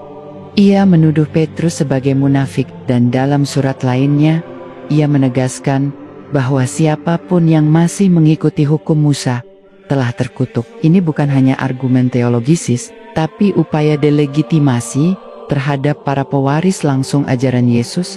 Murid-murid asli dihapus, Paulus diangkat. Logikanya sederhana. Jika mereka yang hidup bersama Yesus, makan bersamanya, melihat mukjizatnya, dan mendapat pengajaran langsung darinya dianggap salah. Lalu, mengapa Paulus yang tidak pernah bertemu Yesus dianggap paling benar? Karena sistem gereja dibuat berdasarkan surat-suratnya. Gereja-gereja besar hari ini, termasuk Katolik, Protestan, Ortodoks, semuanya mewarisi struktur yang berakar dari kerangka pemikiran Paulus. Bahkan upacara sakramen, penebusan dosa, dan kepercayaan pada Yesus sebagai firman Allah yang menjadi manusia semuanya diambil dari surat-surat Paulus, bukan dari ucapan Yesus sendiri. Yesus tidak pernah menyebut dirinya firman Allah. Itu adalah interpretasi Yohanes yang kemudian diformalkan oleh Paulus. Dalam Islam, gelar Kalimatullah memang diberikan kepada Isa, tapi bukan dalam arti bahwa ia adalah Allah. Kalimat itu bermakna bahwa Isa diciptakan dari kalimat kun, perintah Allah, bukan berasal dari zatnya. Ini ditegaskan dalam Quran Surat An-Nisa ayat 171. Maka seluruh kerangka ketuhanan Yesus yang diyakini gereja hari ini, Yesus adalah Tuhan yang menjelma. Yesus mati untuk dosa umat manusia. Keselamatan hanya lewat darah Kristus. Semuanya adalah produk Paulus, bukan ucapan Yesus, bukan ajaran Injil yang asli, bukan wahyu Allah. Dan ini membawa kita ke pertanyaan paling penting. Mengapa Allah membiarkan semua ini terjadi selama 2000 tahun? Karena Allah sedang menguji manusia. Allah membiarkan kebatilan memiliki waktu dan ruang, tapi Allah juga menjanjikan bahwa kebenaran akan menang pada akhirnya. Dan kemenangan itu dimulai sejak turunnya Al-Quran. Dalam Quran Surat OTT Taubah ayat 33, Allah berfirman, Dialah yang mengutus Rasulnya dengan petunjuk dan agama yang benar, agar dimenangkan atas seluruh agama, walaupun orang-orang musyrik membenci. Agama yang benar itu bukan agama buatan Paulus, tapi agama yang dibawa Isa bin Maryam dan disempurnakan oleh Muhammad Islam.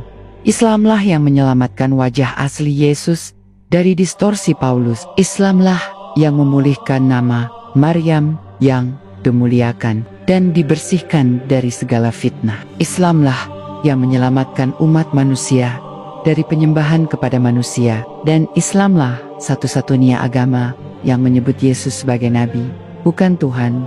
Dunia akan terus berubah, tapi sejarah ini tidak akan berubah. Selama Al-Quran masih dibaca, selama umat Islam masih bersaksi bahwa Muhammad adalah utusan Allah, maka suara Isa yang asli akan tetap hidup. Dan saat Isa bin Maryam turun kembali ke bumi, sebagaimana dijanjikan dalam hadis-hadis sahih, ia akan mengakhiri seluruh kebohongan yang telah diciptakan oleh Paulus.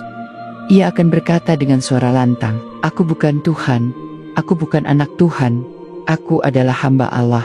Dan semua akan mendengar, termasuk mereka yang dulu menulis kebohongan, termasuk mereka yang masih menjadikannya doktrin hari ini. Apa yang dimulai oleh Paulus sebagai tafsir pribadi atas Yesus, perlahan tumbuh menjadi kerangka ideologis raksasa yang menopang satu peradaban penuh. Ketika Kekaisaran Romawi menjadikan kekristenan sebagai agama resmi pada abad keempat Masehi, yang disahkan adalah Kristen versi Paulus, bukan ajaran murni Yesus. Dan dari sanalah transformasi besar terjadi, bukan sekadar agama yang menyebar, tapi cara berpikir yang dibentuk. Paulus membawa ajaran bahwa hukum Allah bisa dinegosiasikan, bahwa keselamatan bersifat spiritual dan pribadi, bukan sosial dan legal, bahwa hubungan manusia dan Tuhan tidak harus menuntut sistem hidup yang ketat. Maka dunia barat pun bertumbuh di atas doktrin semacam itu. Agama dipisahkan dari tatanan hidup. Inilah akar dari sekularisme modern. Sekularisme bukan lahir tiba-tiba. Ia lahir dari warisan Paulus yang menekankan iman saja cukup. Maka ketika Eropa memasuki era modern dan ilmu pengetahuan berkembang, mereka tidak punya perangkat teologisis untuk mempertahankan otoritas agama di hadapan nalar. Hasilnya, gereja mundur dan Tuhan dipinggirkan dari urusan publik. Ironisnya, yang disalahkan bukan Paulus, tetapi Yesus. Padahal Yesus tidak pernah menyuruh manusia memisahkan agama dari kehidupan. Ia berpuasa, ia sholat, ia hidup dalam kesucian hukum Taurat. Tapi karena yang diwariskan adalah tafsir Paulus, maka kemunduran gereja dianggap sebagai kegagalan ajaran. Yesus, inilah warisan racun teologi yang tersembunyi. Dampaknya terlihat hari ini, gereja kehilangan otoritas moral. Barat membebaskan semua nilai moral karena tidak lagi terikat wahyu. Budaya materialistik dan individualistik tumbuh karena iman dipisahkan dari tanggung jawab sosial. Agama dianggap urusan pribadi, bukan jalan hidup. Dan semua itu adalah warisan dari seorang manusia bernama Paulus. Bandingkan dengan dunia Islam. Dalam Islam, wahyu mengatur seluruh aspek hidup. Islam bukan sekadar agama dalam artian sempit, tapi syariat, sistem, akhlak, ibadah, ekonomi, dan keadilan. Umat Islam tidak pernah memisahkan antara akidah dan hukum. Karena itulah Islam tetap kokoh menghadapi modernitas. Meski dicaci, dicuriga, dan Islam masih tegak. Tapi tekanan itu juga bukan kebetulan. Dunia hari ini dibangun untuk mempertahankan struktur pemikiran Paulus dan sekaligus menolak struktur Islam. Contohnya, media global cenderung menampilkan Islam sebagai ancaman, fanatik, dan tertinggal. Tapi kekristenan versi Paulus ditampilkan lembut, toleran, dan modern. Lembaga internasional seperti PBB, UNESCO, hingga lembaga-lembaga HAM mempromosikan nilai-nilai yang sejalan dengan warisan Paulus. Kebebasan individu tanpa batas, toleransi terhadap penyimpangan moral, dan netralitas agama dalam kehidupan publik.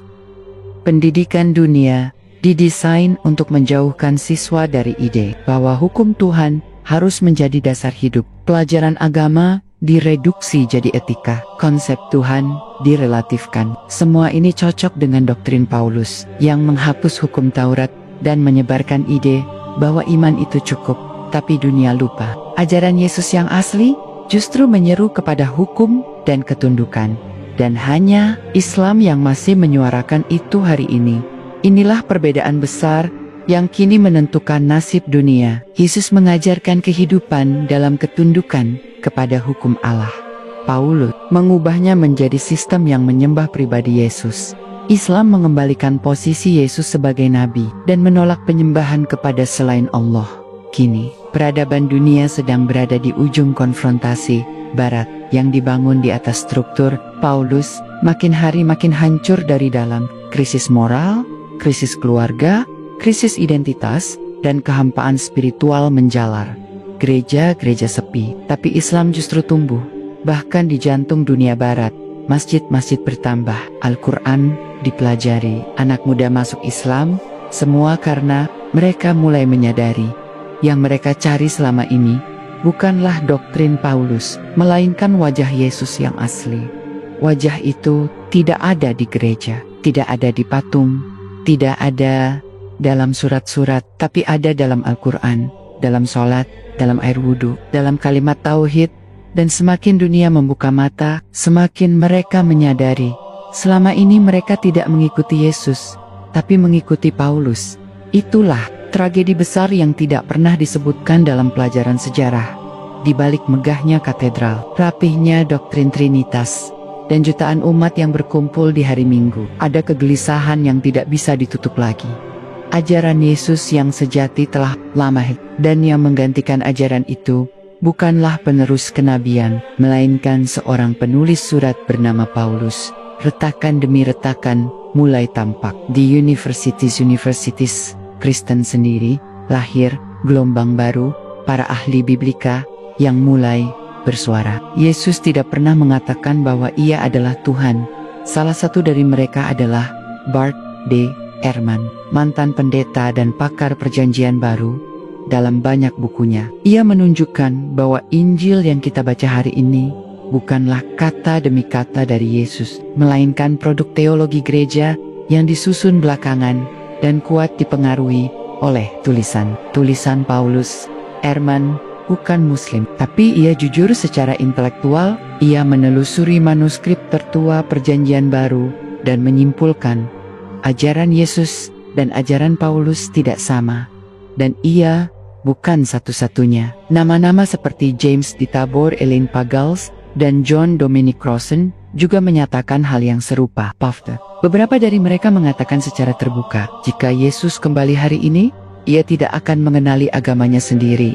Pernyataan ini mencengangkan, tapi bagi umat Islam, ini adalah penguat, karena sejak awal Islam datang untuk membongkar kebohongan ini. Sejak awal, Al-Quran sudah membongkar kebusukan teologi Paulus. Allah berfirman dalam Quran Surat Al-Maidah ayat 72.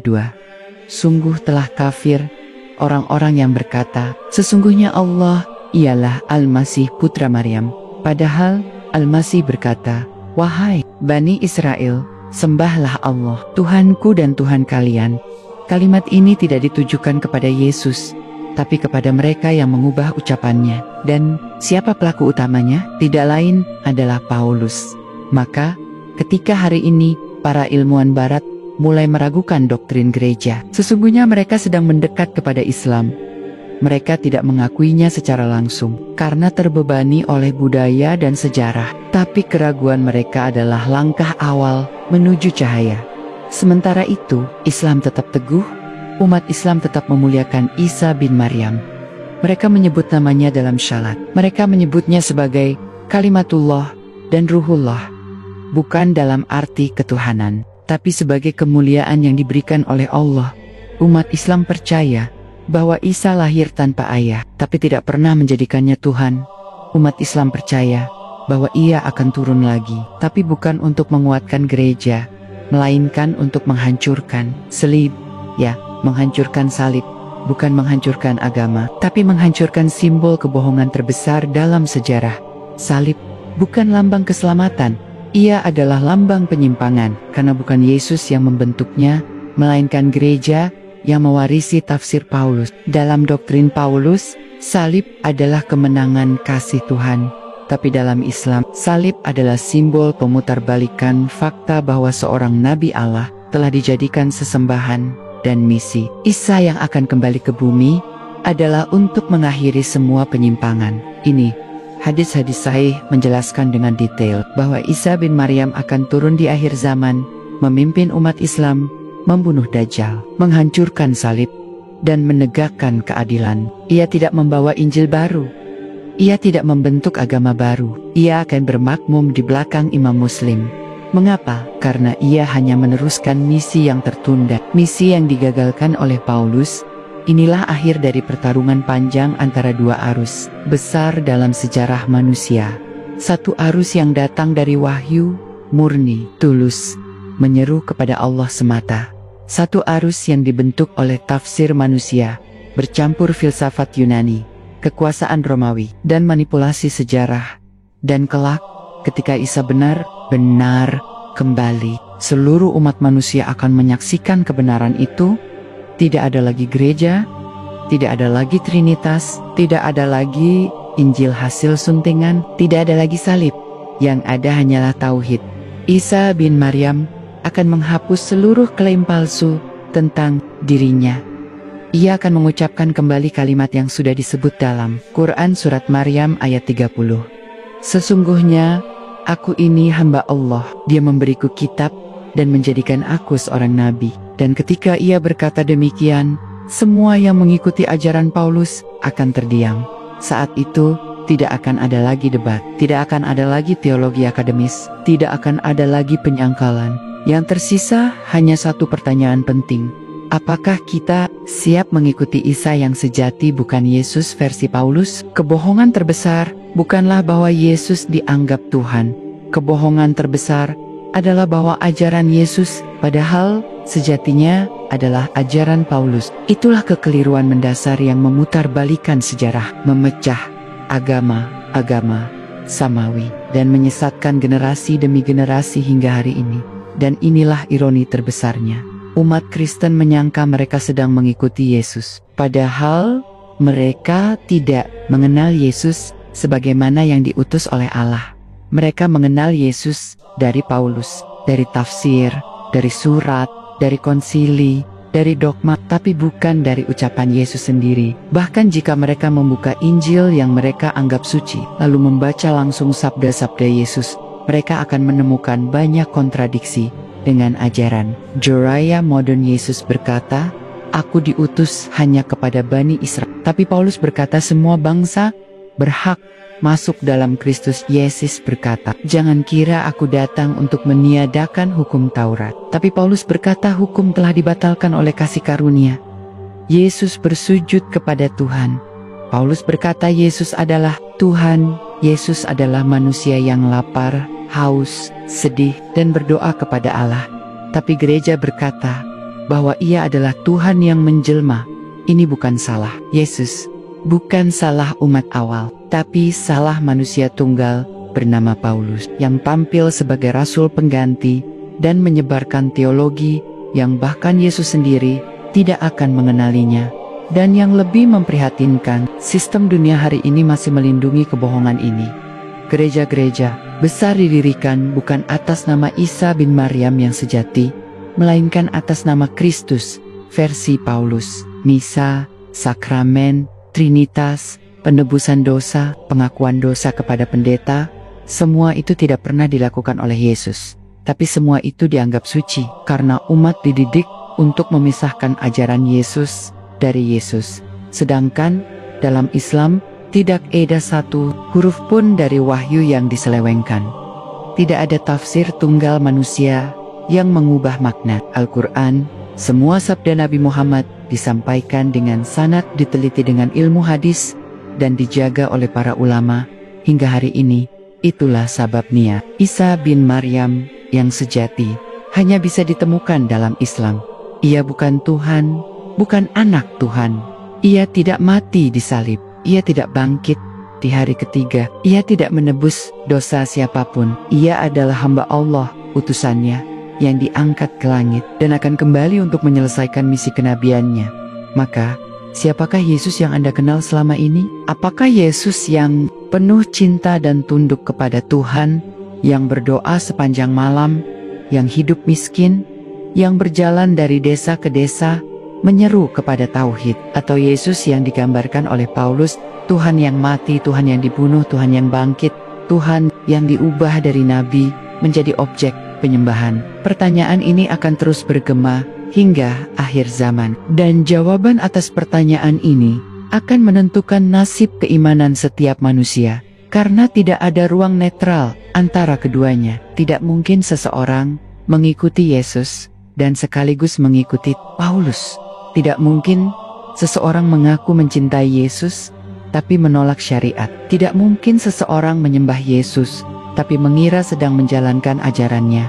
Yesus tidak pernah menyuruh disembah. Ia menyuruh disujudkan kepada Allah. Dan Islam adalah satu-satunya agama yang menjaga warisan suci itu, yang memanggil umat dunia untuk kembali kepada tauhid, yang memuliakan Isa bin Maryam sebagai nabi dan rasul, yang menolak kebohongan yang dibuat oleh Paulus dan gereja. Maka saat dunia kembali menyuarakan kebebasan beragama, Islam menyerukan kebebasan dari agama palsu. Ketika dunia menyerukan toleransi, Islam menyerukan kebenaran. Dan ketika dunia menyerukan iman kepada Yesus, Islam menyerukan, ikutilah Isa bin Maryam, utusan Allah, bukan Kristus.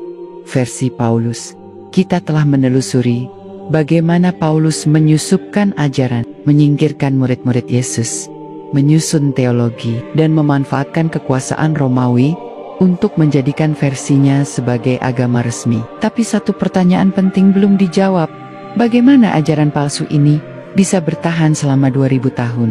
Jawabannya bukan hanya karena kekuasaan, tapi karena sistem. Paulus membangun sistem. Ia tidak sekadar menyebarkan doktrin. Ia menciptakan pabrik kebenaran, sebuah sistem otoritas gereja, kurikulum teologi, struktur hierarki, dan pengaruh sosial yang menciptakan ketergantungan massal pada tafsirnya. Ia menjadikan surat-suratnya sebagai sumber hukum, menyamainya dengan kitab suci. Ia mengontrol siapa yang boleh menjadi pemimpin gereja, siapa yang dianggap sesat, dan bagaimana satu ide bisa menyebar ke seluruh dunia Kristen. Dan ketika Romawi mengadopsi sistem ini, maka Paulus tidak lagi menjadi penginjil. Ia menjadi arsitek peradaban. Dunia hari ini mewarisi struktur itu, bukan hanya di gereja, tapi juga di lembaga pendidikan, hukum, bahkan media. Dunia modern tidak berani mempertanyakan doktrin Paulus, karena seluruh sistem nilai dan budaya dibangun di atasnya. Bahkan konsep moral universal yang kita kenal hari ini, hak asasi, kebebasan beragama, nilai kasih diambil dari kulit ajaran Yesus, tapi disaring dan dibentuk oleh cara berpikir Paulus. Dan disinilah letak kecanggihannya. Paulus tidak hanya menciptakan doktrin, tapi juga menyusun kerangka agar kebohongan bisa terasa seperti kebenaran. Ia mengganti wahyu dengan logika simbolik. Ia mengaburkan batas antara akidah dan mitos. Maka umat Kristen hari ini tidak sadar bahwa mereka menyembah ajaran yang diciptakan oleh seseorang yang tidak pernah bertemu Yesus, tidak pernah menerima wahyu, dan hanya bicara atas nama dirinya sendiri. Dalam Islam, ini mustahil. Dalam Islam, satu hadis saja tidak diterima jika tidak ada sanad, atau jika rawinya cacat. Tapi dalam kekristenan Paulus, satu klaim pribadi bisa membentuk agama dunia. Satu pengalaman spiritual bisa menghapus seluruh hukum Taurat. Dan satu manusia bisa menggantikan seluruh ajaran Nabi. Itulah Paulus. Tapi Allah tidak tidur sejak diturunkannya Al-Quran. Allah membongkar kebohongan itu ayat demi ayat, bukan dengan retorika, tapi dengan wahyu yang konsisten, jujur, dan memulihkan semua kesalahan yang dilakukan oleh manusia. Dalam Quran surat Asy-Syaff ayat 6, Isa bin Maryam berkata, "Wahai Bani Israel, aku adalah utusan Allah kepadamu, membenarkan kitab sebelumku, yaitu Taurat, dan memberi kabar gembira tentang seorang rasul yang akan datang setelahku, namanya Ahmad. Itulah Nabi Muhammad." Dan itulah Islam. Islam tidak datang untuk membuat agama baru, tapi untuk memulihkan agama yang telah dirusak oleh Paulus. Dan ketika Islam memuliakan Isa, itu bukan untuk sekadar klarifikasi sejarah, tapi untuk mengembalikan posisi Isa bin Maryam yang sejati di hati manusia. Hari ini, jutaan manusia mulai membaca Al-Quran, bukan karena propaganda, tapi karena pencarian. Mereka membaca dan tersentuh. Karena Isa dalam Islam lebih masuk akal, lebih mulia, lebih manusiawi. Mereka membaca dan menangis karena selama ini mereka dibesarkan dengan Yesus yang palsu. Mereka membaca dan bertanya, mengapa gereja tidak pernah mengajarkan ini? Dan satu persatu mereka mulai kembali, tidak ke agama baru, tapi ke kebenaran yang sudah lama disembunyikan. Kebenaran bahwa Yesus bukan Tuhan, bahwa Ia tidak disalib, bahwa Ia tidak menebus dosa, bahwa Ia akan kembali, bukan untuk membenarkan Paulus, tapi untuk menghancurkan semua yang Paulus wariskan. Itulah janji akhir zaman, dan hari itu semakin dekat. Semakin dunia rusak oleh sistem sekular semakin banyak yang mencari cahaya, dan di ujung semua pencarian itu, yang akan ditemukan bukan surat-surat Paulus, tapi wahyu, tauhid, kebenaran murni, dan Isa bin Maryam sebagai hamba Allah. Tidak ada kebohongan yang bertahan selamanya. Sehebat apapun sistem yang menopangnya, sekuat apapun penguasa yang menjaganya, dan sebanyak apapun pengikut yang membelanya, kebenaran akan muncul dari celah-celah kecil, tumbuh diam-diam, dan menghancurkan segalanya dari dalam. Hari ini, kebohongan Paulus mulai terkikis, bukan oleh senjata, bukan oleh kekuatan politik, tapi oleh rasa haus manusia terhadap kebenaran. Di Amerika, Inggris, Jerman, Prancis, dan seluruh Eropa, makin banyak orang Kristen yang meninggalkan gereja. Mereka tidak sekadar kecewa pada institusi, mereka kehilangan kepercayaan pada doktrin. Mereka membaca Injil, mereka menemukan kontradiksi, mereka membaca Al-Quran, dan mereka kaget. Ternyata Yesus yang dijelaskan oleh Islam lebih dekat dengan hati nurani mereka. Banyak dari mereka yang akhirnya masuk Islam, bukan karena dipaksa, tapi karena sadar bahwa selama ini mereka tidak pernah mengenal Yesus dengan benar. Mereka hanya mengenal Yesus lewat kacamata Paulus, lewat sistem yang menjadikan Nabi sebagai Tuhan, lewat warisan Romawi, bukan warisan langit. Dan mereka mulai bangkit. Gerakan Jesus in Islam kini menjadi salah satu kata kunci yang paling sering dicari di mesin pencari global. Video-video Islam yang membahas Isa bin Maryam semakin banyak ditonton. Bahkan di platform Kristen sendiri, mulai muncul perdebatan tentang validitas surat-surat Paulus. Fenomena ini bukan kebetulan.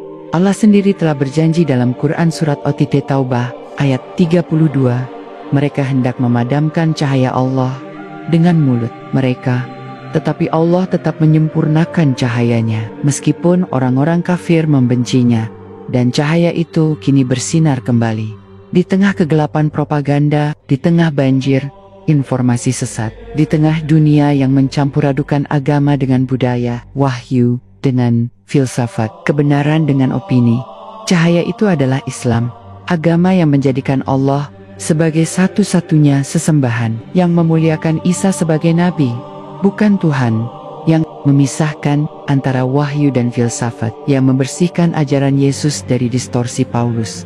Dan yang paling mencengangkan adalah semua ini telah diberitakan oleh Isa bin Maryam sendiri dalam Injil Yohanes. Yesus berkata kepada murid-muridnya, "Masih banyak hal yang harus kukatakan kepadamu, tetapi sekarang kamu belum dapat menanggungnya. Tetapi apabila Ia datang, yaitu Roh kebenaran, Ia akan memimpin kamu ke dalam seluruh kebenaran." Kristen menafsirkan ayat ini sebagai janji datangnya Roh Kudus, tapi Islam menafsirkan ini sebagai nubuat tentang Rasulullah Muhammad.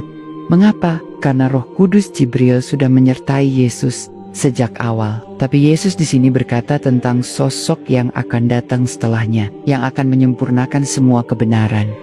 Dan kebenaran itu adalah mengembalikan Isa bin Maryam ke tempatnya yang suci sebagai nabi dan hamba Allah.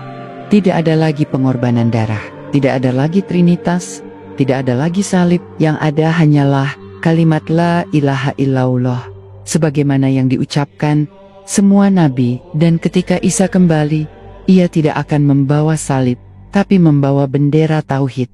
Dia akan turun, bukan sebagai Yesus versi Paulus, tapi sebagai Isa versi wahyu, versi Al-Quran. Dan saat itu, dunia akan melihat dengan mata kepala sendiri bahwa Islam bukan musuh Yesus, tapi Islam adalah satu-satunya penjaga ajaran Yesus yang sejati. Dunia hari ini tidak sepenuhnya netral. Di balik semboyan kebebasan beragama dan pluralisme spiritual, terdapat sistem besar yang secara aktif menjaga eksistensi doktrin Paulus, tidak secara kasar, tapi dengan sistematis, dengan edukasi, opini publik, standar moral, dan sensor halus terhadap kebenaran.